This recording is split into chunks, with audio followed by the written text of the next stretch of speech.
WesWes Show. What's up, everybody? We are back. This is the Late Returns Film Review Podcast. I'm your host, Cams. This is part of the WesWes Network, brought to you by WesWesNet.com. This is the show we talk about our old school movies we used to hire out at our local video stores back in the day. Now, man, I'm here with the brothers in the house. So I got Filipo, who's back for another round. Yo. Late Returns. What's up, bro? So, bruv, I got a question for you both. Yep. What was the biggest find that you had at your local video shop? I'll go first. $120. Damn. What? How many videos or DVDs was that? That was, I think it wasn't how many it was, how late it was. Oh, so how late were you? Like a few months. No, funny. It was just more over time. So like it'll always be late by like a couple of days, and then I just kept on doing it over time. Yeah, Civic Video Glendine. Yeah. 100, Pretty man. bad. I wasn't too bad because I knew guys that worked at video shops. Yeah. Did the classic mate ones. I did the old, if I had to find in one store, I'll just go and join the next store up the road. Yeah. Smart. Yeah, man. Smart. Good to have you on, Filipo. And Sure. we've got the brother from the Counter Rock podcast, our rugby union podcast here on the WesWes Network. Joey, Nanai, what's up, bro? So, brother, thanks for having me. Looking forward No to worries, man. We are here to talk about the 1988 romantic comedy movie starring Eddie Murphy, Coming to America. Let's roll the trailers. Once upon a time, in a faraway kingdom, lived a handsome prince. He was attended by devoted servants. Do you think perhaps just once I might use the bathroom by myself? Notes to music, sir. Wipers! And engaged by royal decree. Why? Why can't I find my own wife? We've gone to a great deal of trouble to select for you a very fine wife. I want a woman that's going to arouse my intellect as well as my loins. Where will you find such a woman? In America. So he traveled across the sea to the land of opportunity, which is where the fairy tale ends. Behold, Simi, life, real life, a thing that we have been denied for far too long. We're in New York now. Let us dress as New Yorkers. I feel like a complete idiot. Have either of you ever had any fast food work experience before? Certainly not. This will be our first job in the United States. I am Akeem. Nice to meet you, Akeem. I have recently been placed in charge of garbage. That's good to know. Oh my goodness, it is you! Greetings, Your Highness. Who was that? Eddie Murphy, Just the man I met in the restroom. Arsenio Hall, in a comedy fable of royal romance. When I look at these contestants for the Miss Black Awareness pageant, I feel good. Apparently, these are the best women Queens has to offer. Pick one and let's go home. I want to tear you apart. And your friend, too. Coming to America. All right, boys. Man, what a movie. What a movie. This movie brings back a lot of memories. And our first movie starring Eddie Murphy. It was a big deal back in the 80s when I was growing up anyway. Mhm. But now, man, this is a comedy film. But I'll start with you, Joey. Why is this a good movie? the story, the acting, the music, the lines, the classic lines, the lack of choreography. I'm typically a fight scenes guy and action movie guy, but it was quite funny seeing the minimal amounts of violence that were in this, especially when they're in the gym. And just the all-round nostalgia that this movie brings. Nice. Yeah, man, this is, for me anyway, this is one of those movies that I remember talking about with my church boys, man. And you're right, man, it was all the lines. It's all the lines of the movie, all the quotes and all that kind of stuff. 1988. Filipo, do you remember what you were doing and how you first watched this film? I don't think I saw. So 1988, I was 5, and I just started school. So I don't think I saw it till I was about like 8 or 9. And it was just me and my brother, like just watched it. And like most things, we saw it off the TV. So would have come up on TV on a Sunday night. We would have recorded it because we weren't allowed to stay up late. We would have watched it the next day. So yeah, that's what I would have been doing. What about you guys? Yeah, I think I was 8 in 1988. It was the year of the Seoul Olympics, and there was a big expo. Don't know if you guys remember Expo by the airport. And Airport Oaks is the name of the suburb. 1988 was, we were, I guess, thinking about the Olympics basically the whole year. I remember going to Briscoe's to get some blank tapes to record Saturday night movies like this one. 8:30 was the time on a Saturday night. We sat around the TV with your family, and you could press record and just record the favorite movie of yours. Just nostalgia like that is what I think of when I think about 1988. Yeah, I was way too young to understand half the jokes in the actual movie itself, but still found it funny, just because of how animated they were. When you're watching it on VHS at a family barbecue, for instance, the uncles won't stop rewinding the barbershop scenes because they want to get those lines in. They want to have a go at being funny. But yeah, nostalgia all around. 1988, man, I was 10, and I did a little looked up what happened in 1988 in terms of sport here in New Zealand. So there was the Wales tour came over, and also we toured Australia. So I think we had 3 tests with Australia and drew one. Wow. And won the other 2. Yeah, man, this movie came out. I remember. I don't think I watched it on VHS. I think I taped it on TV, and that's only because I had to, because everyone at church was talking about this film when it came out, especially the older kids. And if you want to get into the jokes and that, you have to know what they're talking about. So you had to watch the movie. So it was a bit of FOMO, I remember. But yeah, man, this is a funny movie, man. And I remember because it stars Eddie Murphy, and I was a big Eddie Murphy fan back then, especially his action films like Beverly Hills Cop and 48 Hours and all that. Just the way he jokes and his Spencer and that, his lines, and man, he's just funny, yeah, man. The Golden Child was another one. Yeah. But this was different, because it wasn't an action flick. It was a comedy. It was a romantic comedy. I think it would have been his first one. So I know there's other romantic comedy that I really like is Boomerang. Yeah, but that was like 4 years later. That was 92. Yeah. This is the 7th film Eddie Murphy did in between 82 and 92, which I think these 10 years is his peak. This is peak Eddie Murphy. His first movie, 48 Hours, until 92 when he did Boomerang. Because after the movies after he did Boomerang after 92, falling off, So this is peak Eddie Murphy, 88. Yeah, man, it's just awesome. Funny movie, eh? Lots of memorable lines in this film, man. Also, Auckland goes back to back in 88 in NBC. Ooh, good memory. The golden years, yeah. Fact checks. Any facts you guys got from this film? Eddie and Arsenio, they played so many characters. Paramount actually made them cast at least one white actor, which is how Lewis Anderson got the McDowell's gig. He's a comedian, He's a comedian. Yeah. He's the big fella in McDowell's. It talks about how he moved up and got promoted. And I started on cleanup just like you guys. But now, see, I'm washing lettuce. Soon I'll be on fries, then the grill. A year or 2, I make assistant manager. And that's where the big bucks start rolling in. Just 2 years, huh? How did you guys feel when you said that line? Because that's the sort of line when you think when you're a kid. Wow, that's what you call climbing the ladder. I suppose in that scenario, you're climbing the ladder. Oh, right. To a promotion of, I don't know, how much they would have got paid extra back in those days, maybe $1.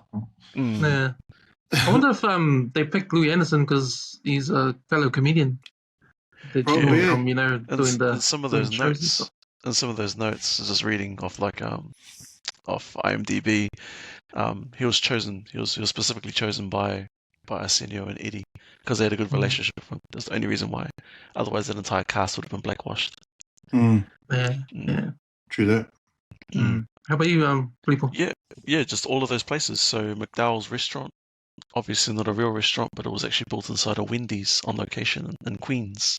Oh, The Zamunda Palace was actually a mansion up in the Beverly Hills, and and this movie was actually shot on location in New York, which for the 80s is typical of those movies back in the 80s. Whereas now, if you look towards the movies that have come out maybe in the last 5-10 years, that may not necessarily be the case because it's actually quite expensive to film in New York now, just of all their bylaws and just how much just people understanding like the cost of real estate and understanding the real worth of their city. So yeah, crazy. yeah, that's a good point you made about this film being in New York, because when Akeem and Simi are looking for a place to find his wife, I think they do heads or tails, and they pick the East Coast, New York, and then they pick the borough of Queens, because it's Queen that need to find, and not knowing that Queens is like probably the ghetto area in the New York, so that's where they go. But it's a New York movie, in terms of like your geography, like where things are. So I think with the borough of Queens, it's probably the first time we've, like, I don't know if I knew about Manhattan, Brooklyn, and Staten Island back then, but it's Queens that's the first sort of place in New York where it stands out. Yeah. Yeah. Got room for another fact? Just you guys probably know about this one. Coming to America secretly continues a storyline from Trading Places. Yes. Of 1983. Yeah. When Prince Akeem gives money to two homeless men in the park. Randolph, leave me alone, Mortimer. Randolph! I'm still not talking to you. Look.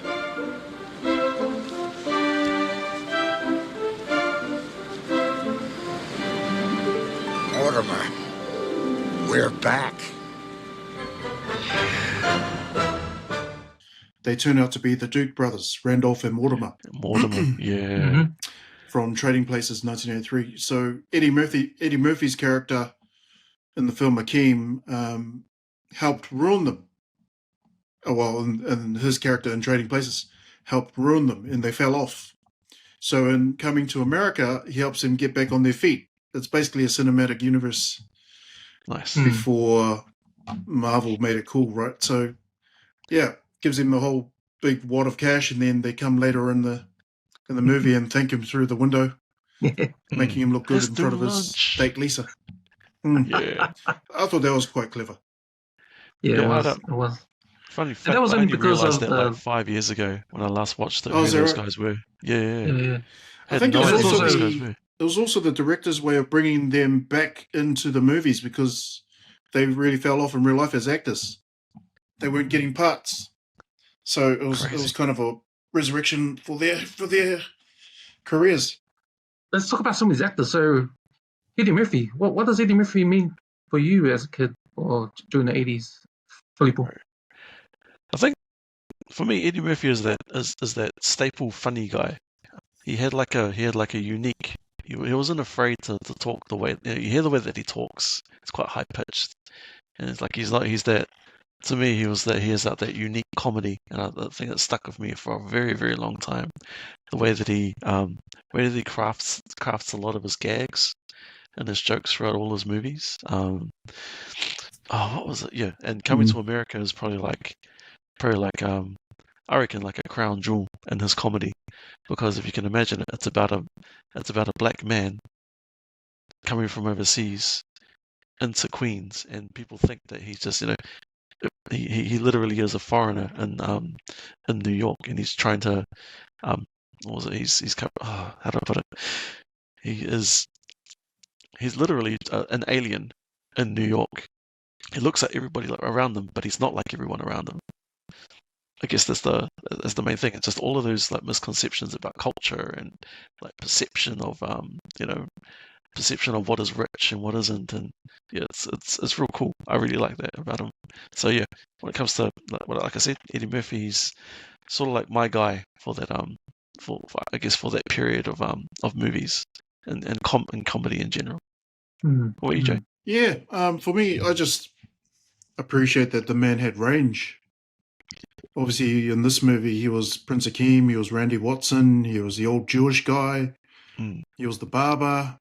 You know, just the fact that you can appreciate the range that he had, and that added to his, I guess, his acting ability.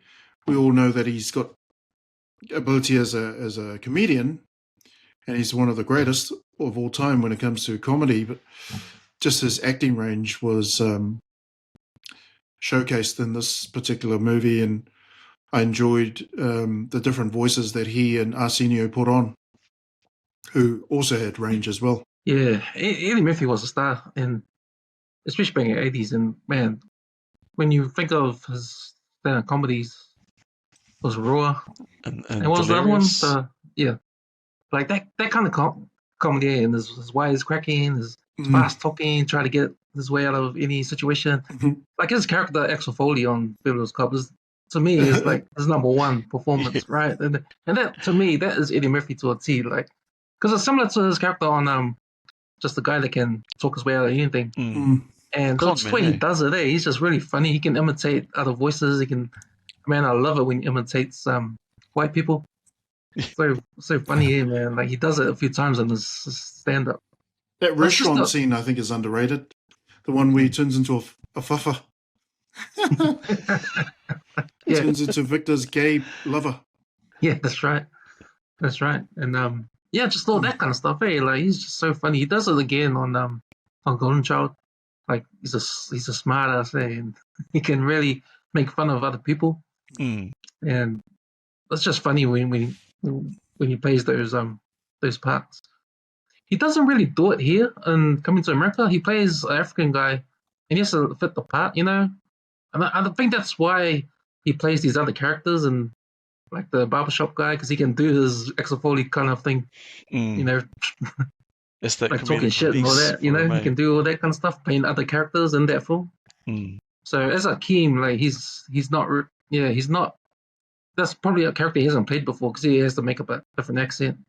He's a good guy.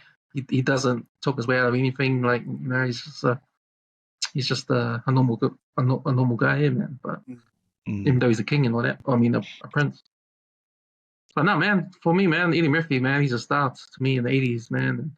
Every time an Eddie Murphy film will come on, I have to watch it. I have to watch it. I think Coming to America fits onto that too. Jumps on the back of me. Anything Eddie Murphy has, I have to go and watch. So, but there are a whole lot of other actors in this film. Like, I think there's a whole lot of cameos that I didn't really know who they were back then. But they seem to play these all small parts, and you can tell they're important because at the end of the movie, at the post credits, their scene comes up with their name, and these are people that plays really small bits, like the taxi driver that picks them up at the airport, the girl at the girl at the telegram office, her. There's other actors too. I think they're comedians. I think they were doing the strip and stuff like that. So, yeah. Was there any other actors that stood out for you guys? James Earl Jones, for sure. And whoever the girl is that played the wife. Yep. I'm sure it takes some skill to bark like a dog and hop on one foot. Imani Izzy. Yeah. And she comes back again on part 2, Oh, does she? Doing the same thing. Yeah. Yeah, because what's that She premise? shows up That her brother is the dictator of the neighboring country or something? Isn't her brother Was Wesley he Snipes? Snipes? Yeah. Yeah. He's like trying to take revenge by like, hey, you disrespected my sister by like marrying someone else. It sounds cool, but it's actually quite trash. So anyway, for me, just like looking through that cast, Cuba Gooding Jr. Was the little boy getting a haircut by Clarence. Crazy, right? That's right.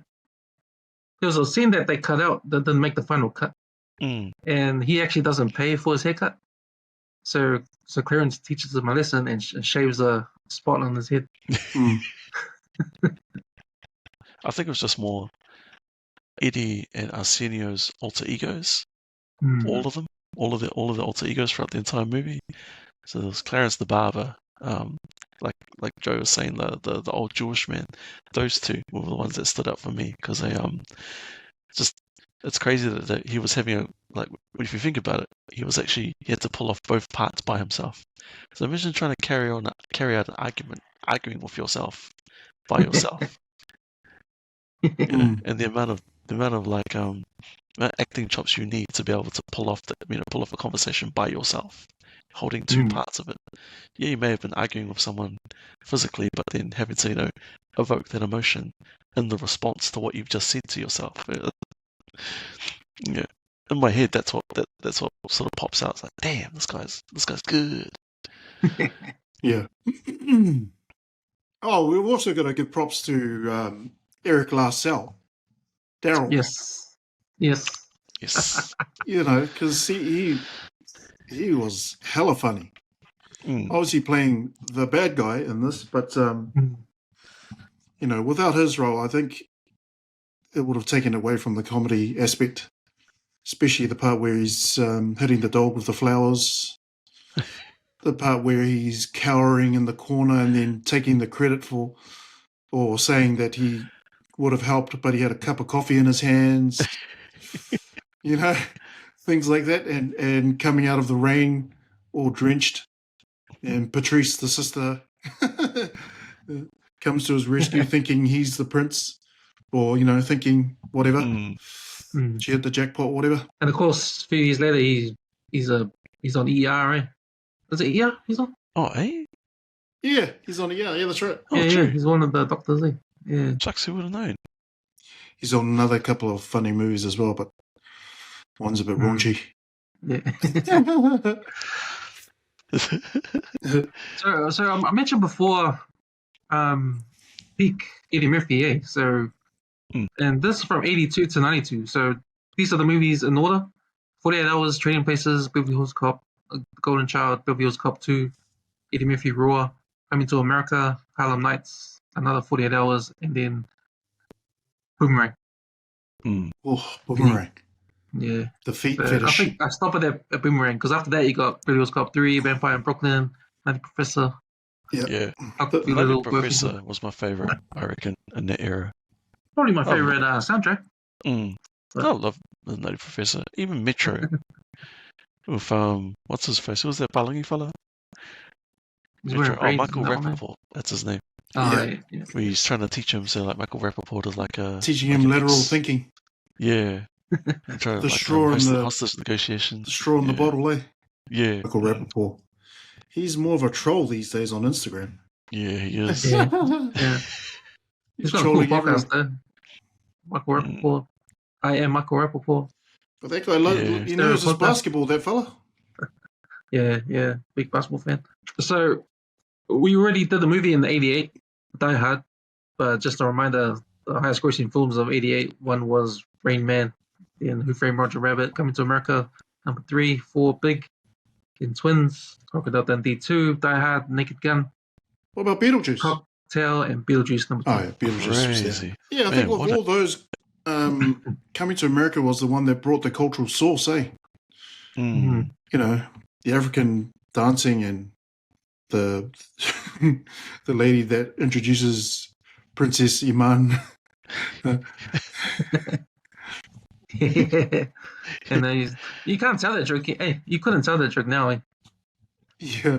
A big lady walks forward and look up. Excuse me. You could not tell that joke right now. Yeah. That's a good segue into the cultural impact of this film. Now, when I think about cultural impact of this movie, I think of how it affects us Islanders. Because Islanders love this movie, man, especially our generation, eh? Yeah, totally. We love it. And we know because our friends quote this movie a lot. There's certain characters in this film that, resonate with us, that we take as jokes or right through our school years. What I'm talking about is Randy Watson, the old out like that does that. Sexual chocolate for a band, man. Everyone knows where sexual chocolate comes from. I mean, So there's a lot in this film, man. There's a lot of quotes in this film. There's a lot that our peers just reference off through the years, man, and never stops there, even now. I think the fact that it was, I guess, 90-something% all black cast was something that we could resonate with as Pasifika. I think also, the fact that it showed the cultural dancing, the drums, and, that aspect of it, I think we could relate to it for sure. Especially, growing up and seeing cultural dancing or participating in cultural dancing if you were that way inclined as a Pasifika person. Definitely resonates. I think there were parallels other than that with Pasifika in terms of dress sense, style. We may stand out because of our dress sense and style, but it's comfortable for us. And, we take a lot of our, I guess, dress sense and style from Americans. So, yeah, as much as we like to mock ourselves about it, I think it's just something that we're comfortable with. I don't know why we warm to that, but it's just something that I've grown up knowing that, look, that's something that's impacted us as Pasifika. And it was rare. It was rare to have a blockbuster that was all black, if you like, and a dash of white in there, and then seeing African royalty, the cultural pride that they have. Obviously, it's fictitious, Zamunda, but the family values on screen is something that hits deep with Pasifika. You didn't need subtitles to understand Akeem's journey. You just needed to know, I guess, what it's like to carry your own family name while you're still trying to write your own story. And today, that's why today it still holds as, especially that barbershop scene. Obviously, it gets shared a lot and reposted. So, people will just have fascination with the quotes. Like me, I do as well. I still use the quotes in everyday situations. Definitely relevance with the fashion, the message. It's all still sharp to me. Nice. Yeah. I think for me, it's about like it's the story for me of if you think about it, it's a person that comes from overseas. He drops into America looking for love or looking for something, and he is wanting to be able to just shed everything, his kingdom or whatever, to be able to find that. If you think about and then if we can draw parallels with that with our people that came over from overseas, not for love, but to find a better life or to find something that they don't have at home. Now, what Akeem doesn't have at home is a true love or someone that will love him.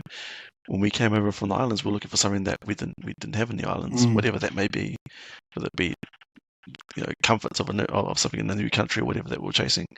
Those are the parallels that we draw because you see all of them, because you can see all those parallels between our people that have lived in an urban setting for a long time versus someone that's fresh from home, and you see the dichotomies between the two. You see them in Daryl, this kid who's a millionaire, who's a spoiled millionaire, versus this humble, this humble nobleman that's come from the motherland. You see how he treats people. You see how Daryl treats people. You see how Akeem is raised and how he's brought up to speak and act and be, and you see it, the relationship he has with his parents. If you compare that with the way that how they portray you see that in Prosperity, and then you see the parallels that or the lives that they lead that his countrymen or his relatives live in the US. It's completely different, living in poverty. You see it all the time. There's they're just it's really really apparent just how bad they're living. And then we can draw parallels like that with our Pasifika people. When in one of our cousins that comes straight over from the islands, and the way that they are, and they how the way that they're raised, they're raised to look after their parents and to respect their parents but then you see like the way that Smallville, you see how his cousins are, you know, who've been raised over here with different morals and in a different society. So to me, that's how I see that's how I see like the cultural impact of and how they draw parallels between us and what this movie represents. I think on a subliminal level. Mm. Nice. Zamunda. Like, I hear Zamunda referred to Samoa a lot, especially recently, the last 5 years.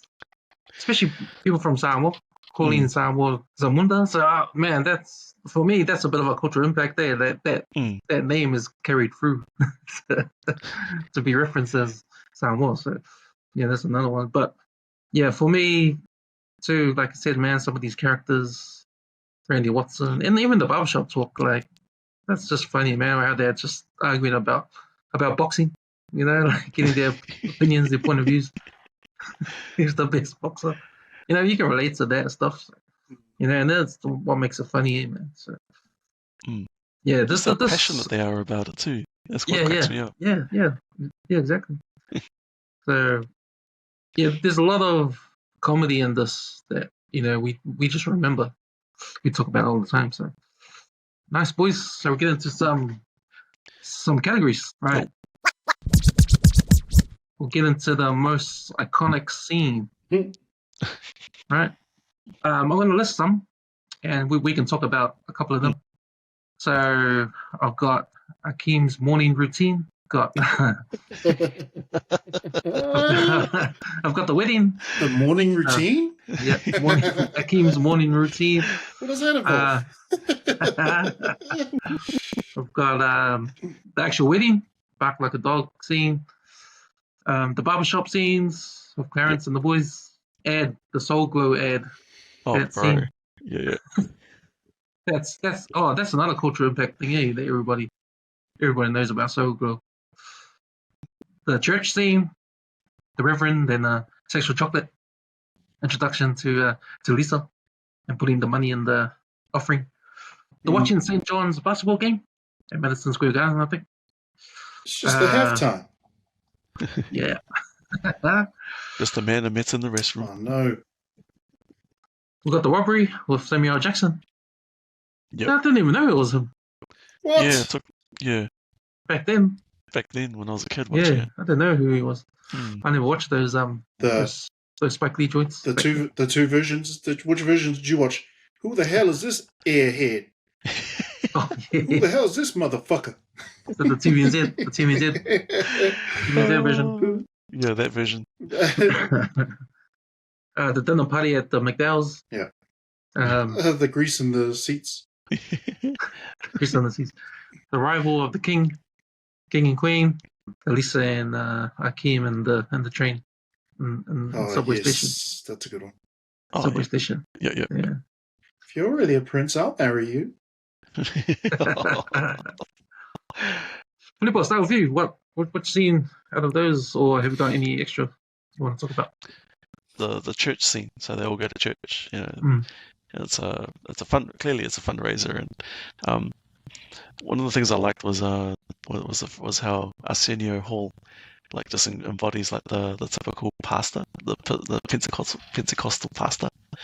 You know, he's got like he's got his got that whole like the way that they talk, that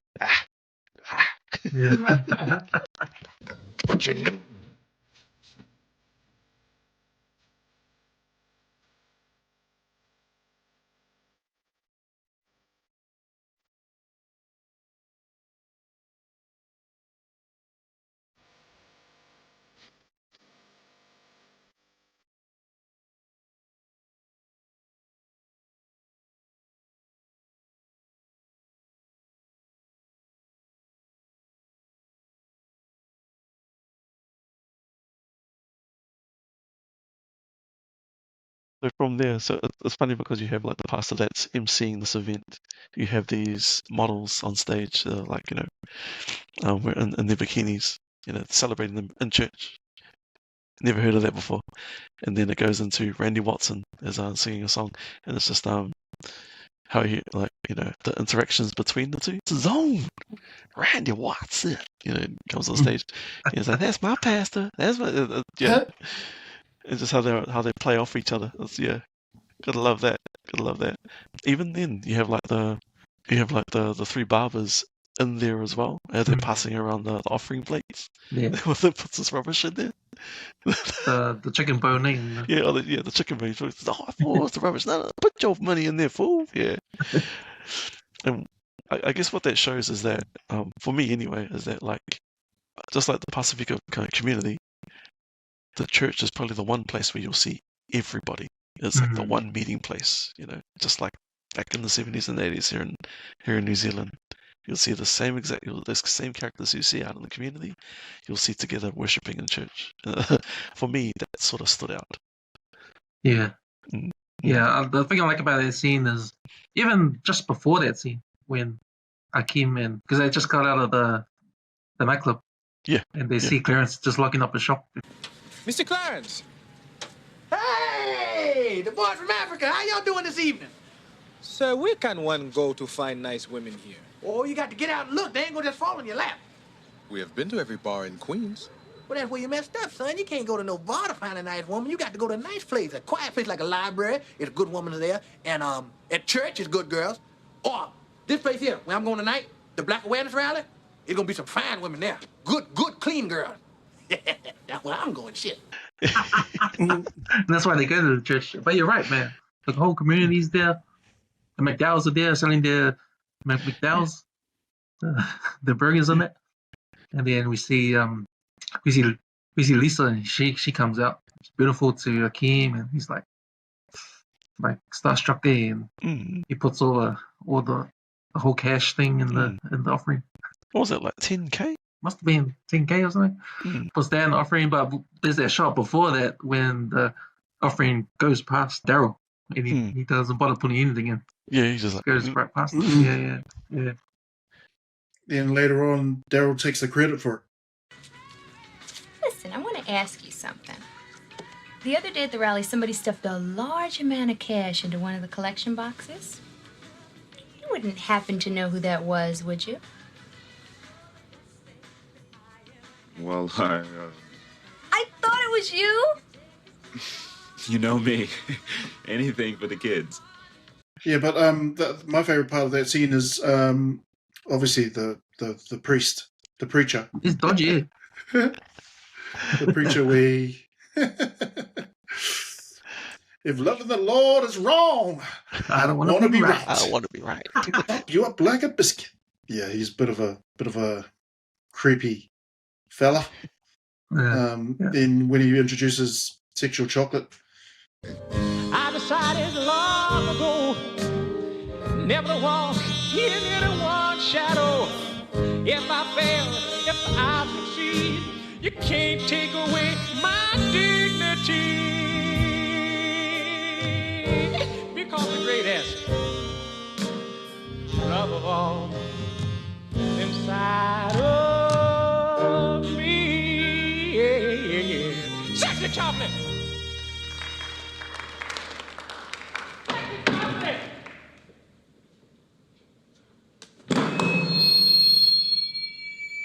Damn, that boy can sing. You must be crazy. He good. You must be crazy. Put your hands together for Mr. Randy Watson. Yeah, one more time. Randy Watson, how about it? So yeah, no, that's definitely an epic scene. That one. It's one where, obviously there's music playing in the background. I believe the children of the future. And then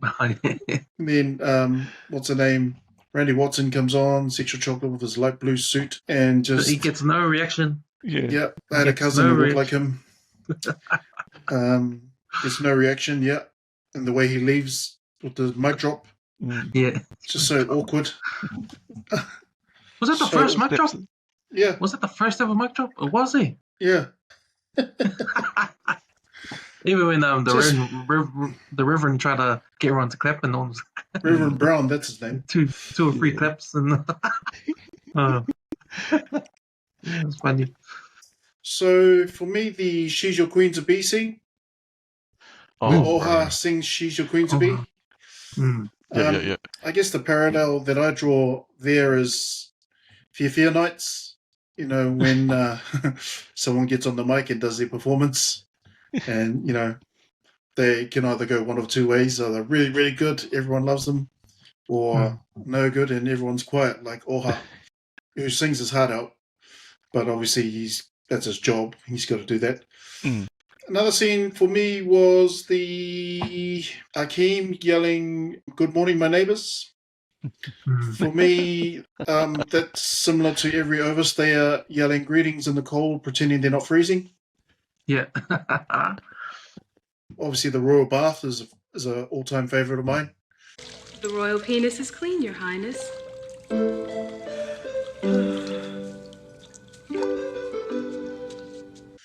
Just like how the aunties prep you for White Sunday. You get all scrubbed, tinted, and blessed. But not in that way. Not under the water. Not under the water like Akeem. Good morning, I was thinking that guys. scene, like, if you're a kid watching this film, like, there's not even 5 minutes into the film and you see some nudity.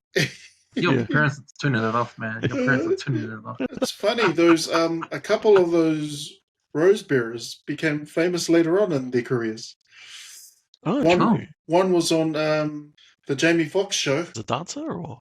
No, the main girl. The main girl. The main girl on the Jamie Foxx show. Yeah. True that. Yeah. I forgot her name. Is it Francine or Francesca? Something like that.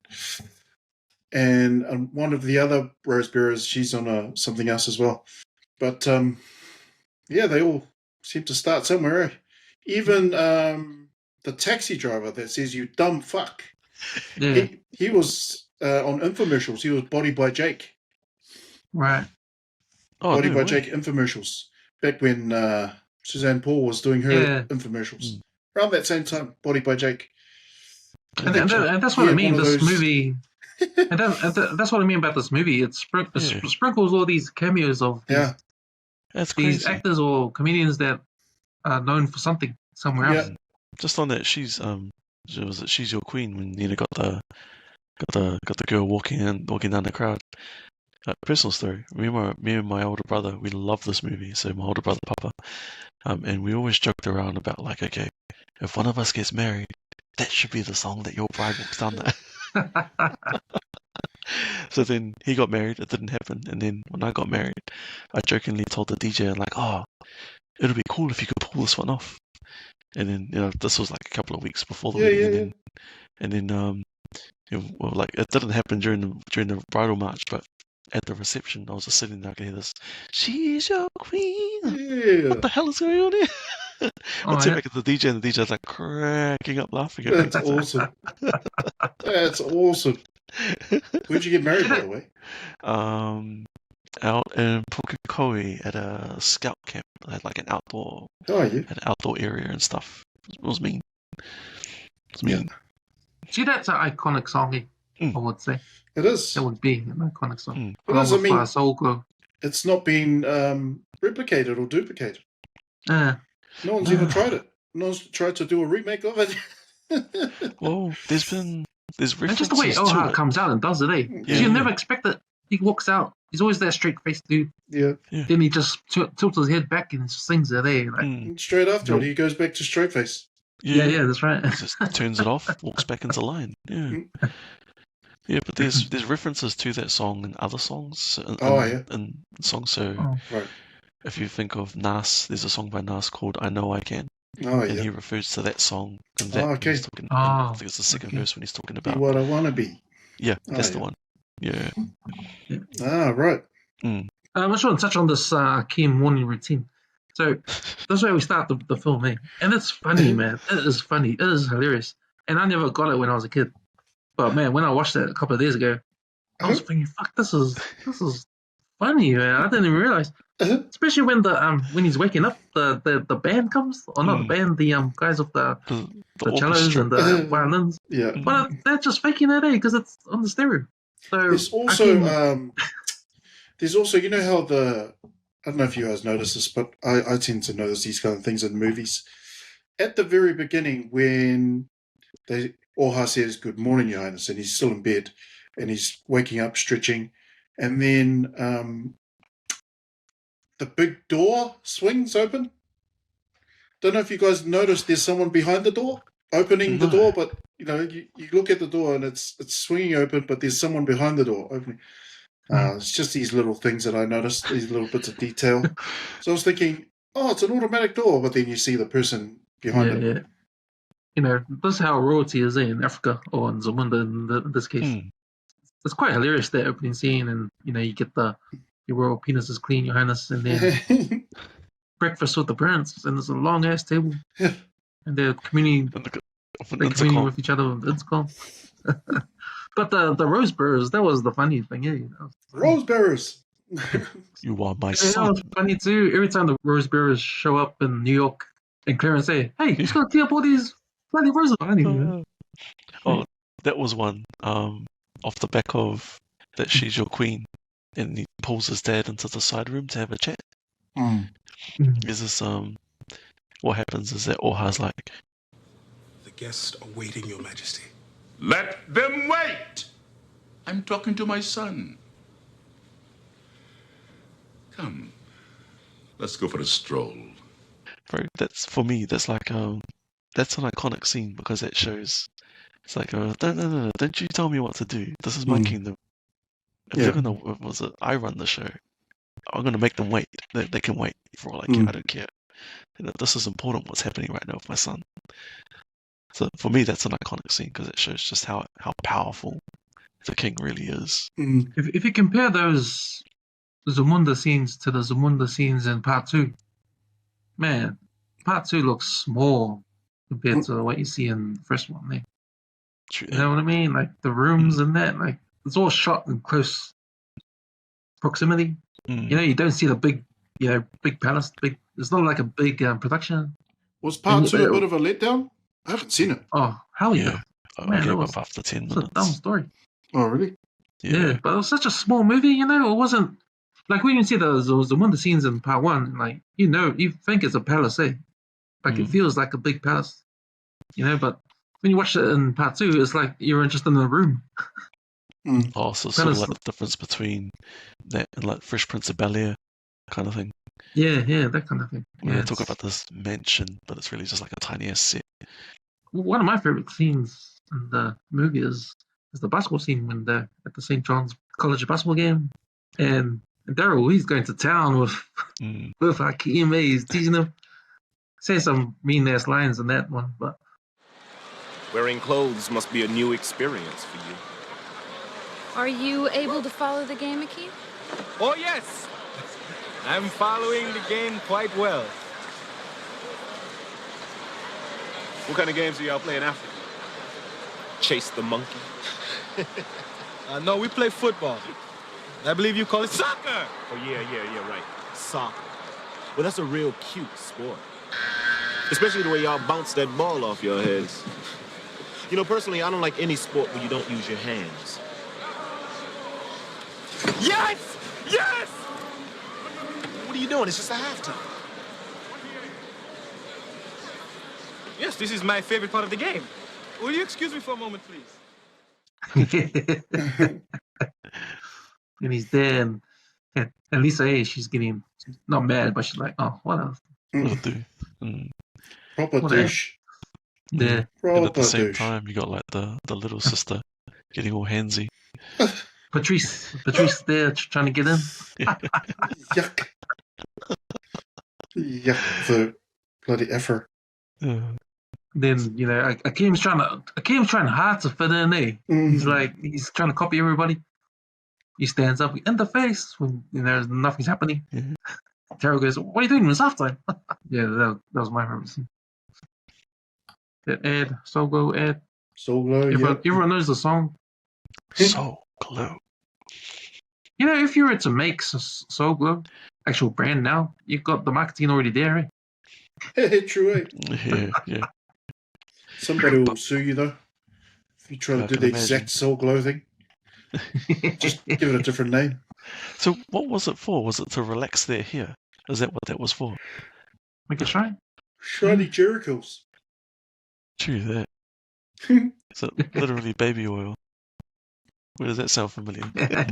All right, boys. The all eyes on me scene. Out of all the scenes, which is your number one? For me, it's the barbershop scenes, man. The interaction between Clarence and everyone else, man, is crack up, man. The banter, the arguing about the boxes, but my favorite is when Clarence is trying to tell everyone you met Martin Luther King. Man, what you want to make your hair look like that for? Well, I like the way your hair wear natural. That's good, man. You know, I wish more of the young children today would wear their hair natural like Dr. Martin Luther King did. That's right. You ain't never seen Dr. Martin Luther King with no messy jerry curl on his head. Ain't that right? Amen. Dr. King ain't come walk around like that. You know, sweet, I met Dr. Martin Luther King once. And you lying. You ain't never met Dr. Martin Luther King. Yeah, I met Dr. Martin Luther King in 1962 in Memphis, Tennessee. I'm walking down the street, minding my own business, just walking on, feeling good. I walk around the corner, man woke up, hit me in my chest, right? I fall on the ground, right? And I look up, it's Dr. Martin Luther King. I said, Dr. King. He said, oops, I thought you were somebody else. Oh, man, you lying. You ain't never met Martin Luther King. Knocked the wind out of me. Yes, he did. No, he didn't. Yes, he did. No, he did not. Hey, boy, why you so worried about how you look anyway?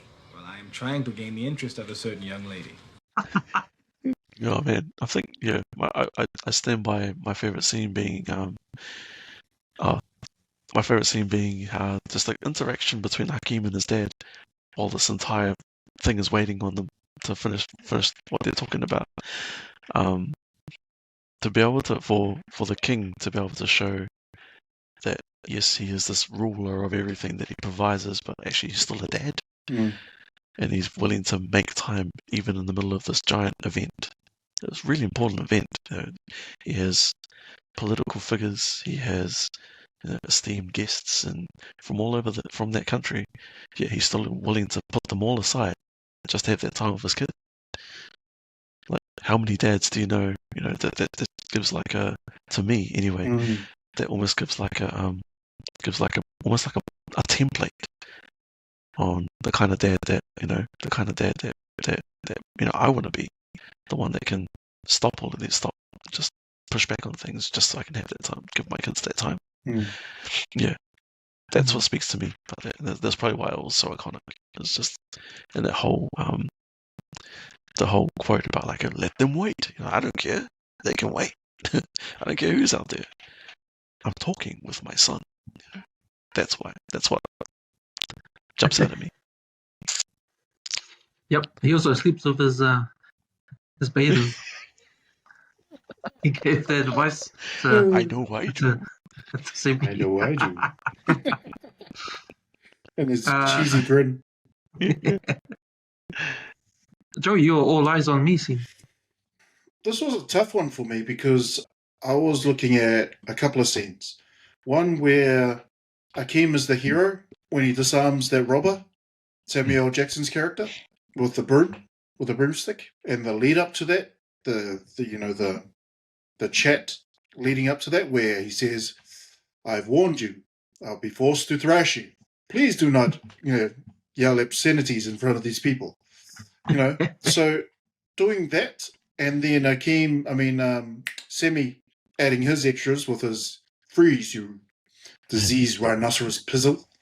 That was an epic scene for me, but it made me also go, you know what? As a kid, at that age, at 8, or whenever it was I first watched it, what was I thinking about at the time when I watched this film? What did I get out of it the most? And I think for me, what I got out of it was those fuzzy, warm feelings.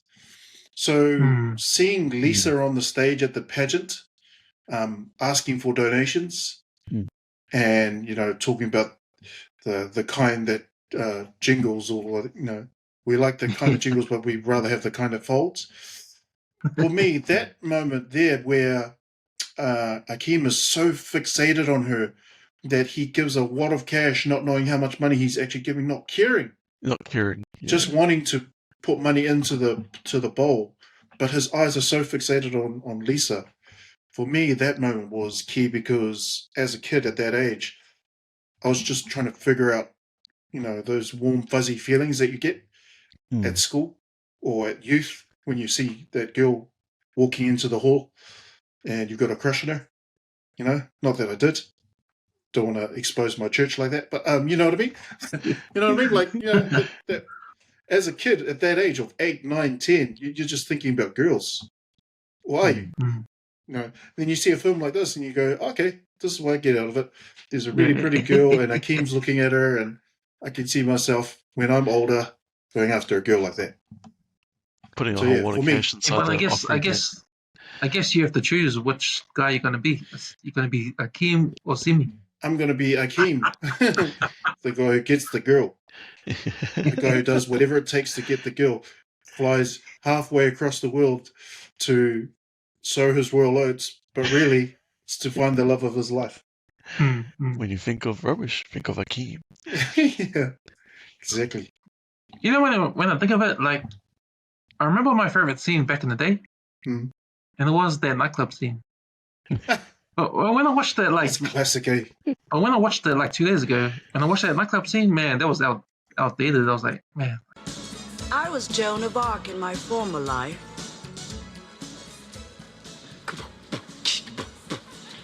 My name is Peaches, and I'm the best. All the DJs want to feel my breast. Yeah,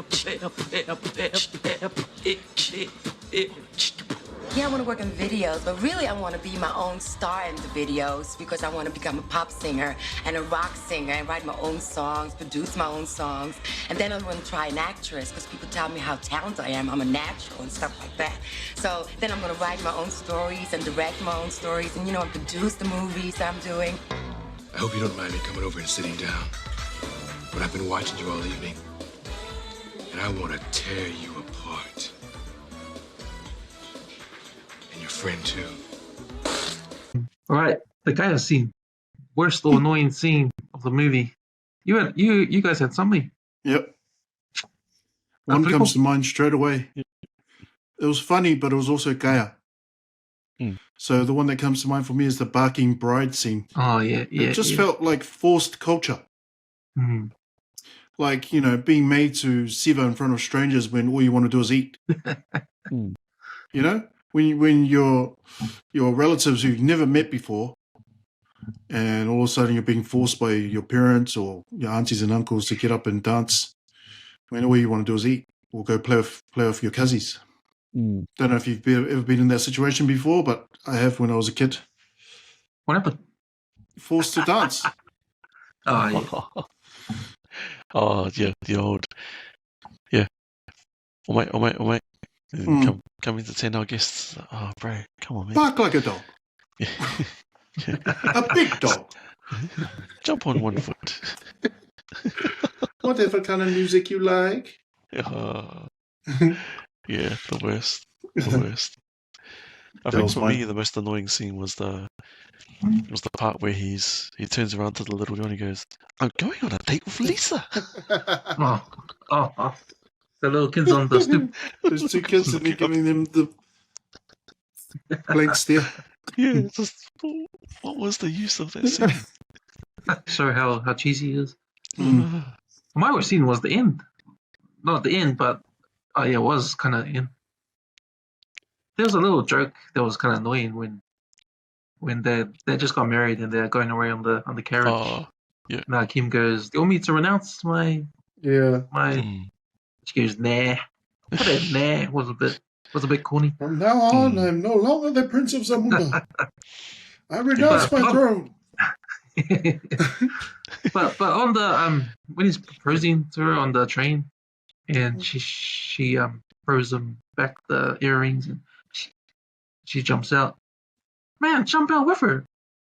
What are you doing? Like, he stays on the train and the train goes. Like, man, what a give up guy. I was annoyed at that. One more Kayakili scene, if you don't mind. Yep. Was the train as well, where the lady who looks like Cyndi Lauper in her 80s. So what do you think? Go on, honey. Take a chance. Yeah. With her chewing gum still in her mouth. Yeah, that was annoying to me. Funny, but I guess what that highlights is it sort of highlights the types that you see on the trains in New York, or I guess in Queens. You know, you have Cyndi Lauper who's still trying to live her life. 80 years old.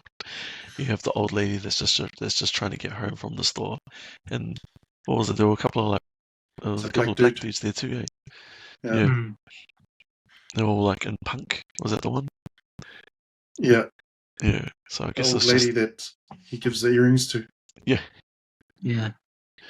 I'll marry you. Are you really a prince? Yeah. Okay, the going upstairs TMO scene. A scene you really need to watch in slow motion. So I got the scene where Simi transforms the old ass apartment for this new stuff, spa pool. I want to slow that scene down to see each of the stuff he's done, each of the things he's done in the apartment. He's painted it. Yeah. He's got some. I don't know. He's got a TV there. He's got the spa pool there, some shelves and other stuff I can't remember. But yeah, man, it's interesting to see what he did to that apartment. That's my TMO scene. I think for me, it's the Reverend Brown and Randy Watson at the church talent show. You know, there's all those girls on stage. You know, it's just the whole scene, not just the sexual chocolate part, but the whole scene. Mm. You know, there's reactions, there's harmonies. I think it's all worthy of slow-mo replays like a Rugby World Cup final, especially the bikinis. I'll think of one for myself. There's the so there's the scene where they're having the party over at the McDowell's over at the McDowell's house. And what was it? Oh yeah. And then Daryl comes along and he sees Reverend Brown, and then Reverend Brown just talks and talks, and he just stops and goes, well, I'm gonna pray for you. That's right. Yeah, and like he closes his eyes, hands up in the air, and Daryl just walks off. Mm. I reckon that's worth another look. Those scenes are cool because in those scenes, Arsenio Hall is in there as well. There's Simi and the Reverend. Yeah. And there's shots of someone walking past both of them. So they have to film those. That's really neat. I like the scene with the dog. It runs to the front door and bites Daryl. I warned you, didn't I? Donnie, get him. The next, here's yours, Joey, Hidden Gems. Oh, yeah. So my hidden gem was Patrice wearing the royal earrings the next day. Oh, wow. And, well, this one was not so hidden, but Eddie Murphy playing the club woman in drag. As a kid, I didn't notice it, but years later, I did. You mean Arsenio? Oh, sorry, Arsenio Hall playing the... Yeah, I'm going to tear you apart. Yeah. I didn't know about the earrings one. What part of the movie was that? Was it after Simi lies to her about being a prince? I think she walks in and says, I think it's when she walks in back into the house and says, what are you doing talking to him? He's not the prince. Yeah. Gotcha. I think that moment, she's wearing it. Oh, true. If I'm not the prince... Then who am I? Yeah. Well, yeah. If you're the prince, then who am I? My servant. True. Yeah, no, I got the hidden gems. Oh, not that we haven't already discussed anyway. I think for me, hidden gems is the things you learn from this film. Some good advice. I think there's some funny advice too, like where to find a nice girl. And Clarence says at the church or library, not at the nightclub. Don't ever find a nice girl at a nightclub. That's good advice.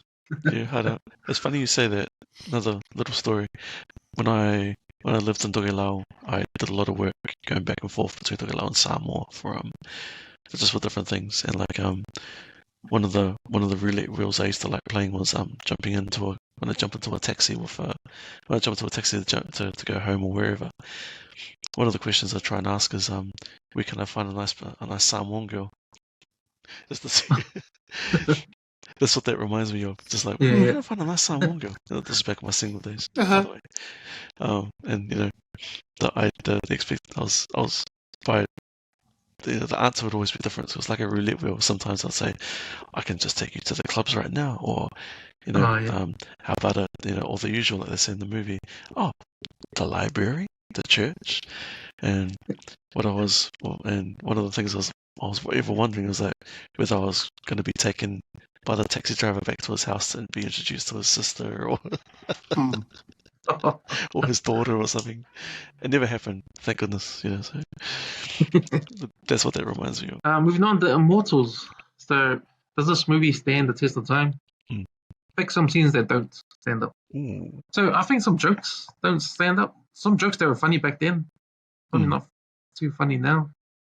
Like, when he gets called a dumb fuck by the taxi driver when he stands in the way. Or when he tries to stop the taxi. And then later on in that scene when they're in the car, he asks Sammy, what does dumb fuck mean? I remember that being funny, like, when I was a kid. Yeah, I think it's because just how freely they're swearing. Yeah. It's like, because when you hear the F word, you just hear it. It's quite jarring. But then they're using it in such a comedic way. They're like, what does that actually mean? Because actually, what does it mean?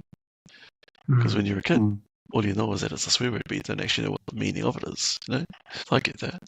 Yeah. But other than that, I think it does stand up, I think this movie does stand up.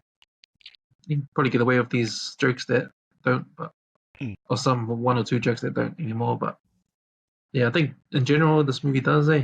Personally, I reckon that this movie is a time capsule of 80s New York in general, and all of it, because it shows like I was saying, like a wide range of different people that are in Queens. You have the people that steal all of Simi and Akeem's clothes at the beginning. You have that guy you have the homeless people that are like warming their hands by the fire. You have the guy that's like trying to sell stuff out of his jacket. And it turns out he's trying to sell them their stuff, Yeah. Then you have on the other side of the bridge, you have the small business owner that's just trying to make a name for himself. He's doing quite well. So I reckon, and like that's a time capsule. But also, I think what you were saying, Joe, earlier about like the culture, what was it, the way was it the clothes that people wear, the music that you hear, even down to like the styling of the cars and stuff and the sets. All of that is just like a perfect time capsule, and they really captured like the heart of 80s Queens, I reckon. So like them watching it, so if you take it from a perspective of wanting to look back in time, this is what I would watch as a reference of what 80s New York would look like. Like perfectly, in my opinion. So yeah, if it's so yes, it does stand the test of time. Some of those, I'm trying to think of like scenes that don't stand out. Nothing really sort of jumps out at me at the moment. What about you, Joe? Yeah, I mean, for me, the barbershop scenes, they hit because they remind me of the garage. You've got so many things that you could relate to in the garage. Some people use it as a gym, some people use it as their sleeping quarters, others use it as a place to have kava sessions, and then you have, family reunions or parties, whatever, drink ups. So those Telenor sessions in the garage with, uncles talking shit, but pretty much, but also dropping gems as well. Wisdom. I think, the barbershop scenes definitely resonate with that aspect of our lives and upbringing. Probably one thing that doesn't stand up is the decor in the McDowell's house. The wallpaper and yeah, the wallpaper and all that. It's pretty balangi, eh? It's pretty 60s, 70s American house type. I like the train tracks to bring the drinks. That's cool. His little bar he's got. Next up, we got Send in John Campbell. So, a scene with unanswered questions.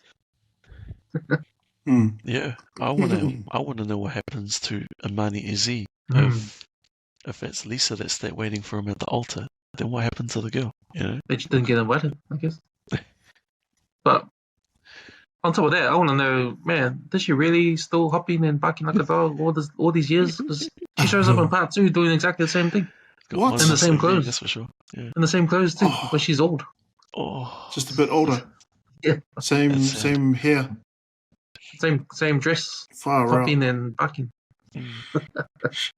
I think for me, the Sin and John Campbell scene was the fact that nobody really noticed that Akeem was royalty when he showed up to the flats, to the apartments with Simi and all those gold toothbrushes that he had on him. Obviously, they didn't care. They just wanted to steal the stuff. As soon as they spotted it on top of that guy's car, the taxi. And the other thing is, who paid the bond after Semi wrecked the apartment? You know? Some unanswered questions there too. Yeah. And how long had it been since that German Shepherd had died before they moved in? Yeah. Yes. I want to know. That's a cold case still, I guess. Yeah. Yeah. The lines are still there. When you pointing that out, I want to understand the timeline it took to be able to turn that place into what it is. Yeah. Yeah, to get all that stuff installed. Yeah. Imagine trying to get that spa up those stairs, and then getting the plumbing in. And, yeah, you get what I'm trying to say. True that. Yeah. I haven't got one, so move on. Selwyn Combo Award. Favorite movie quotes. Man, there's a whole bunch, man. But man, I remember one that I always acted out with my friends in church. When every time, if you get asked a question and you tell a lie as the answer, you always go, "Well, anything for the kids." Anything for the kids. Shit. Oh man, that's classic. That was a classic. That's classic. And then mentioned before, what kind of games you all play in Africa? Yeah. Chase the monkey. Chase the monkey. Hey, Stu, you're red, Stu. Don't be putting that falling down the stairs shit on me, you hear? What a rough neighborhood. I don't know. There was one to switch apartments with the superintendent, with the building manager. He's like, "Oh yeah, you can take my apartment. It's a real shithole." And the one thing I noticed in American movies like this one, there's a real lack of pleasantries when you first meet someone for the first time. Like when he opens the apartment door after they knock on his door, he says to them, "Well, what the fuck do you want?" And then they show their stuff. "Gentlemen, come in." Or they show, no, Semi shows his wad of cash, eh? "Gentlemen, come in." Yeah, African students. Yeah. Kunta from Up. That's Kunta Kinte. Like his joke, his dad joke, the soup one. Aha! That's one I use over the years. Aha! When you've got someone. Hey man, there's a whole bunch of quotes, man. Heaps. James Earl Jones, hey, he's got some cool lines. He's even got that Darth Vader line, eh? It's all purposely done there. Oh, when he comes to New York, do not alert him to my presence. I will deal with him myself. Like a classic Darth Vader line, eh? They throw that in there. To my presence. Yeah, you're right. James Earl Jones has quite a few quotes like that. One of them was when they're talking at breakfast. He goes, he was like, "Who are you? I'm a prince." "Oh, so I'm a prince who has never tied. I'm a grown man who's never tied his own shoes." You know, he turns around and says, I once tied my shoes. It's an overrated experience.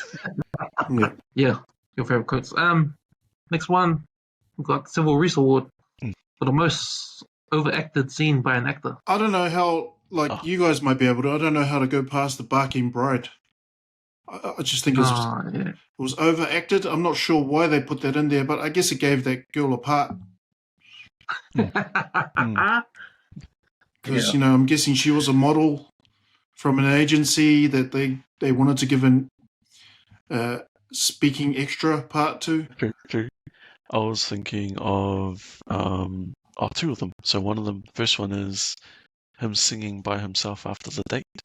The song that he's singing is singing through the streets all the way home. And then the second one was him was the "Good morning, my neighbors." So it was the "Good morning, my neighbors." Annoying the neighbors. And then the neighbors, they reply back to me. He's like, "Yes, yes." Fuck you too.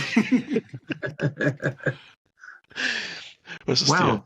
The main actor gets overacted or yeah, Shove it, just- buddy. wow. This one is a hard one. So I picked the old lady smiling, the black lady at the end. Like she's like smiles hard out. Is it the I'll same marry one you. that says, I'll I marry think you. it's the earrings. oh, is she at the end? Yeah. Oh, yes, she is too. I just thought the way she looked was like really intense. Hmm. All right. One scene yo. that we haven't even touched on, Mm. and I'm just looking at the other parts of the categories that we've got. Doesn't look like there's room for it. Yeah, go. Is the compatriot in the toilets? Oh my goodness! Oh my goodness! It is you! I cannot believe it! Oh. Greetings, Your Highness! Please, please stop bowing, please. I am a loyal citizen of Zamunda! Yes, but you're going to spill your beverages. This is the greatest day of my life. Yes, it was very nice meeting you two. Excuse me. Please! Please! May I just have my picture taken with you? Oh, I will cherish this experience for the rest of my life. That could be overacted award. Yeah, I reckon. How he was. Hey, that could win the. That could win the. The Civil Resource constant Award. bowing, the too Yeah. many bows. Yeah. Yeah. I reckon. Yeah, that's a good one. That's a good one. That's a good. No, actually, that's a good candidate for the Civil Resource Award. Yeah. Nah, shot. David Tour Award. The character you want to knock out. Daryl. Easy. I think it's unanimous, eh? Daryl. I think it's For what unanimous. part? What part? Hey. The part is when he's coming in the car and he stops and he looks in the rearview mirror and he's doing his Yeah. moustache. And he checks the one where he checks the drink at them. Oh yeah. He checks the milkshake at them and it gets all Yeah. over them and Semi laughs at Akeem. Oh man, was it that Oh, baby, it's our engagement party. Oh, that's right.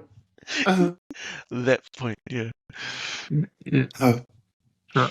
So boys, next we got the Michael Meredith Award, the best food in the movie. I am going for the McDowell's restaurant, the Big Mick, and with the no sesame seed bun. They got the Big Mac. I got the Big Mick. Okay. All beef patties and. For me, it's the hors d'oeuvres that Mr. McDowell serves. Yeah. Whilst they're in the house, because it represents for me the fakeness that parents have once they figure out, somebody's status. And obviously, he was a certain way when he thought Akeem was just a goat herder. But then when he knew the boy has his own money, once he found that out, he started changing. He was biggest changes. And he started serving them hors d'oeuvres and stuff. So that was the Michael Meredith Award for me. Yeah, I've got the hors d'oeuvres in the oven. Sit back, relax. Son. Next, we've got what's the score? Your favorite song, music score in the movie, and the scene it appears in. Shit. Not much of a soundtrack, this movie, eh? Nah, but I've said this in previous podcasts, is that this is the era of music that was made specifically for movies. So like the whole they have an actual theme song for this. And you see, I'm coming to America. Yeah. And then I guess you got the opening credit song, eh? The For me, it was the I don't know if you guys remember this part, but it's the part where the king and his entourage arrive and they're all heading towards the Waldorf Astoria. Yeah. That part. It's got some killer music, like shit, the king is here. And they're all in the limousines and they're on their way to And that was the bikes, the motorbikes. With like the trumpets and stuff. Yeah. Trumpets, drums. I was blasting it earlier. I was at the supermarket and I was blasting it. In the supermarket car park, thinking I'm cool. Did you like have like people throwing roses on the ground as you're walking? Yeah. There's a scene when Scuddies. Akeem gets out of the taxi and looks on the ground. Yeah, and he knows there's straight those away. rose petals there, and he knows. But Straight then the away. music comes when you see the rose petals. Yeah. There's also that I guess when it comes to popular songs, we're talking popular songs. There's also the "To Be Loved" song that they dance to during their What a dates. feeling. Yeah. There's that, and Shows his happiness, after a date. because it's quite catchy, and then the Soul Glow theme, I guess. Yeah. This entire soundtrack was directed by was put together by Nile Rodgers from The Chic. Guy's a freaking genius. The freak. Say chic. Next on the categories, we've got Netflix and Chill. Should this movie be a TV series? Now, it was they tried to make it into a TV series after the movie came out, and they made a pilot, and it didn't do well, so they had to cancel it. And it starred Tommy Davidson from In Living Color. Don't know how that one went.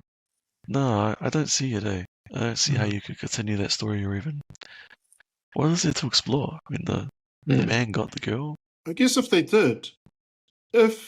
they ever did try to do that, maybe a modern series could follow Akeem's kids and how they navigate love, duty, and their identity. Basically, part two, isn't it? Basically paralleling Pasifika kids raised between two cultures. Yeah. Oh, yeah. Because the kids are in part two. Oh, is that what it's about? They've got three girls there. 3 girls. Yeah. And like it's the whole challenging the. I feel like I need to watch it, but I was so put off when I saw the trailer. Yeah. It's like, it sucks, man. Yeah, that's what I say. It's good. In theory. And James Earl Jones isn't in it, is he? He's already dead by that point. He's old. He's really old. Oh, really? Very, very he's old. playing on this one. So he's almost brown bread. Oh, yep. Rest in peace, James Earl Jones. Darth Vader. We've got the 6-Man Award next. 6-Man Award, the best performance in the movie and the supporting role. What you got, Filipo? Oha. Man, he doesn't have to do much but sing and That's have the a straight thing. face. Doesn't do much at all, but he plays his part to the T. Fair enough. He is, you know. For me, it's got to be Clarence the Barber. Oh, that's just He's like the uncle with the best stories at at the haircuts, and then when he gets into the boxing chat about Joe Louis and Ali, and Rocky Marciano, or Cassius Clay. Mama call him Cassius, I'm call him Cassius. I'm gonna call him Cass. Yeah, Clarence the Barber's the one for me, and plus, he doesn't give a shit when the king comes in. And it's probably a character that Eddie Murphy can, he's comfortable. Eddie Murphy's comfortable in that sort of character, and I think he needed to have that Clarence character so he can be himself. Not himself, but the kind of character he's known for. It's the wisecracking, smart talking. He does talking shit. Dude, he's not gonna do it with Akeem, so he might as well invent the character and have him doing it there. And have a little outlet for it. Yeah, that's right. I had John Amos say he's a good one as my best performance, 6-man best performance. Because man, he's a good one. Yeah, I was thinking shows the different angles of dads. Yeah, that's right. And I remember thinking his character man, he's the typical. If you're a guy wanting to get into a girl, you have to go through the dad. Man, you don't want to meet that dad. You don't want to try and work your way around that dad like that. Like protective of his daughter. He's into it. You better be rich or something because otherwise he won't give you the time of day. So pretty intimidating. But I think just the way he acted, like his performance in this film was really good, man. Because he played that part, that dad, to a T, and stuck to his guns. He knows what he wants. He knows what kind of son-in-law he wants. And it's just funny. He's a good performance all around. Yeah, just on Oha, it just shows like he plays the character of like a real staunch, like the right hand of the king, and straight face, whatever the king says, he just does it without question, without hesitation. He steps forward. compenses man for his time. Well, if you For your compare him time. to Simi, he's probably what Simi should be. Eh? Yeah, exactly. Yeah. So John Amos for me, the Ruben Dawn Award, the weakest Link acting performance in this movie. It's a hard one, eh? Yeah. I think everyone plays their role pretty good. Lisa's pretty good. Patrice probably the least, maybe. Or does she play the younger sister real good? I just can't get past her dance. True that. Yeah, true. Maybe that dance alone is the weakest part of I think so. of her performance. Yeah. Okay. What's this? The Ruben Thorne Award? Yep. The Ruben Thorne Award for the weakest Link actor. Yeah. Acting She has the performance. speaking part, so yeah, I would give her the weakest. Yeah. Whereas Yeah, the for that- Roseberries don't. But yeah, for that dance alone, yeah, she wins that award. Absolutely. Movie trades. Would you replace or recast anyone in this film? I'm gonna say no. I don't want to ruin this film. I'm gonna say no. I'm gonna say no as well, but if you did want to entertain that, maybe give Lisa more of a story. Like shoot, because this is classic with movies when they cast pretty ladies like her. I'm sure she was more than just the pretty one, right? She's got a personality that we could have learned more about. I mean, we saw her kindness. We saw how humble she was. She's the daughter of a franchise owner, or and she's the partner of a dickhead. But she was so grounded, and I wanted to see more of that. I don't like. Was she a college graduate? Was she because she's quite articulate, eh? Yeah. How she talked. Yeah, I know what you mean, because there's no depth to her character in between when she first starts to get to know Akeem. Because during that journey she has, when Akeem gives her when she doesn't know it's Akeem, but when she gets the earrings, from that moment to when she accidentally dates Akeem, that part when Akeem tries to take her home, but then he can't because the house is brand new. The apartment's brand new, so he has to take her back. She doesn't really confront that. She just takes it, oh yeah, okay. And just goes, there's no sort of confrontation there, and she's just a kind girl. You don't get any sort of reaction from her until when she finds out that he is a prince. She gets all, but by then it's too late. There's no depth into her character. Yeah. Just kind. She's just doing what she's told with Akeem. She finds out she's mad, and that's it. Hey, yeah, I know what you mean. Yeah, you're right. Yeah. Yeah. No, it's good. It's good. So, no movie trades then? No, I don't think so. Nah. The Rookie of the Year, an actor who was unknown at the time, Oh, that's a good one. but became famous later on. That's a good one. The obvious one. Yeah. The obvious one. There is a. Yeah, there's an obvious one. He gets his ass handed to him. Yeah. It's gotta be Samuel L. Jackson. Yeah, absolutely. Oh, I was gonna say Cuba. Cuba Gooding Jr. Gooding Oh, Jr. yeah, maybe. Yeah. But I give it to Samuel because he had a speaking part. Yeah, he actually had Cuba's just sitting there getting a fade. Who would have known? Those two, anyway. Yeah, I agree. I just on that movie trailer, I just had an idea. Okay, I know that we've already sort of established that the reason for the barbershop guys was to be able to have an outlet for Eddie Murphy to have a creative outlet, right? But what if we took out Clarence and replaced him with Richard Pryor? Oh yeah, that would work. Yeah. Shit, that would have worked. That would work. Or what if Richard Pryor was doing all of those cameos, all of those different people? Reverend Brown, Clarence, even the old Jewish guy, Wasn't he sick at that point? Was he? Because he was in a wheelchair. I just don't know what years he was in a wheelchair. True that. yeah. But like, say, I don't know, Perfect World. Yeah. Hear No Evil, See No Evil. Yeah. Richard Pryor. Should you? Yeah. Yeah, no, that's a good pick. That's a good pick. I was looking at Samuel Jackson. So, 88, he does Coming to America. Before that, he's only done 2 movies. So, Is that right? yeah. He's probably done the most movies of any actor, right? Yeah, he's in a lot of movies. He's in shitloads of movies. Yeah. But he's also one of those guys that, like, he's like the Ryan Reynolds of movies where he doesn't, and The Rock, he goes into a movie to play himself. You know what? He brings a lot of himself to a character. Yeah. I mean, how many times have you heard him say motherfucker in the movie? Probably as much, if not more, than Bernie Mac. Exactly. Cuba Gooding, on the other hand, this is his first movie appearance. 1988, Coming to America. Nothing before that. He does Boys in the Hood 2 years later, or 3 years later. Yep.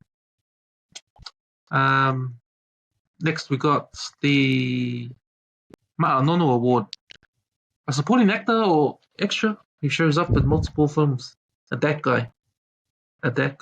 So, I got an actor named Vondi Curtis Hall, and he's a black actor. He's the guy that's in the basketball game that bows down to Hakim. Oh, yes. Oh, yeah.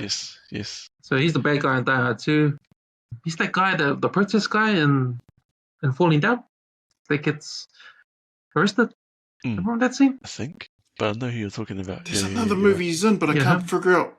I'm thinking a basketball movie as well. Is he in White Man Can't? No, he's not in that. He's in something else. No. The extra that shows up in multiple films. The one guy that I've seen, Lewis Anderson, wouldn't he be in a few? Yeah. Amos is in a few as well, but he's an actual actor. Yeah, he played some bad guy parts. He was on Die Hard 2. He was the bad guy there. And he was Captain Meiston on Lockup. No, I can't think of anyone else.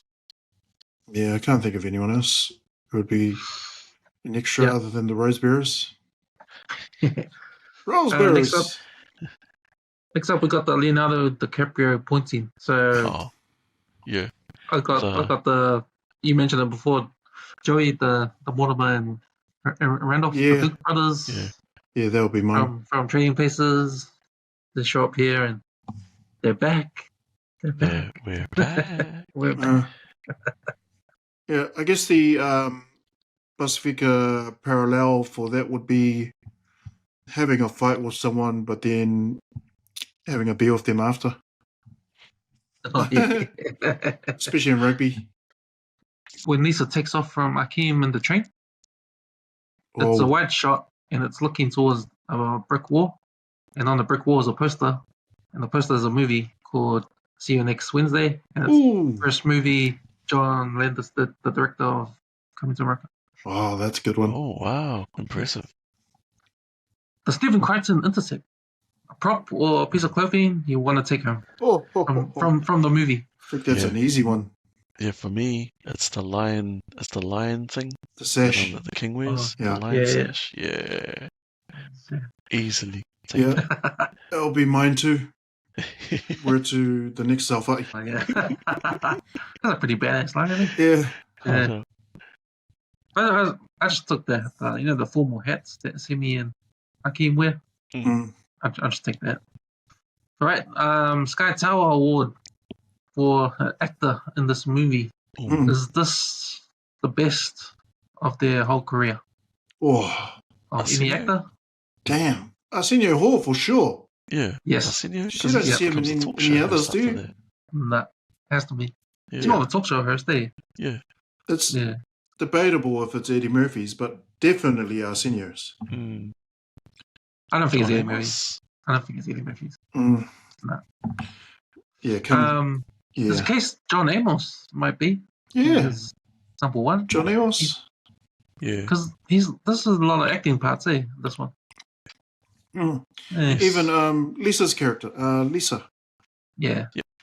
The last time I saw her was on the Blackstreet song. Who? Before I Let You Go song. She's on there in the video clip. Oh yeah, even Eric She's the girl in the Larsell. video clip. Eric Larsell would be peak movie for him, but in terms of the TV series, he's done a few. Mm. James Earl Jones, no. No. Way. Nah, even his Darth Vader character shits on that. Yeah. And you don't even see his face in Darth Vader in Star Wars. Even Mufasa, his voiceover. Nah. Bro, yeah, that's peak. Yeah. Even James Earl Jones in The Best of the Best. Oh, yeah, he's in there. Even his he's the coach in Best of the Best. Holy, I didn't even know that. The Taekwondo movie. Yeah. Yeah, When he's they the face coach. off North Korea, right? Mm. Holy. Yeah. I guess it's, Cherry Headley's her name. The actress that plays Lisa. Mm. So, yeah, definitely her, Sky Tower, and John Amos. They're probably his Sky Tower. Oha, that'll be his best, surely. Everybody other than Eddie Murphy. Yeah, everybody other than Eddie Murphy and James Earl Jones. James Earl Jones. Agreed. The Sky Tower of anything in the movie. What have you guys got? Is this a Sky Tower for Eddie Murphy's playing multiple characters? Is it? No. I think he's still got it with I think that you give that to Nutty Professor. Oh, really? I'd give it to Nutty Professor. I think it's the Sky Tower of cultural parody. So the McDowell's thing. McDonald's thing. Yep. Best parody of a capitalist fast food chain. Yep. What else? I think it's the Sky Tower of the depiction of African royalty. Yeah. Ooh. You know? Yep. It's not Black Panther? Oh, yeah, true. Does this beat Black Panther? I think it's the Sky Tower of African, or Sky Tower of foreigners in a foreign country like America. Sky Tower of sowing your royal oats. Sky Tower of twins rapping Yeah. in a nightclub. Sky Tower of postponed weddings. Oh, yeah. Cancelled weddings. Yeah. Oh, wow. Yeah, that might be. Ciao, boys. Last category, overtime. When this movie ends, what might happen the next day? I want to know what happens to Mortimer and Randolph.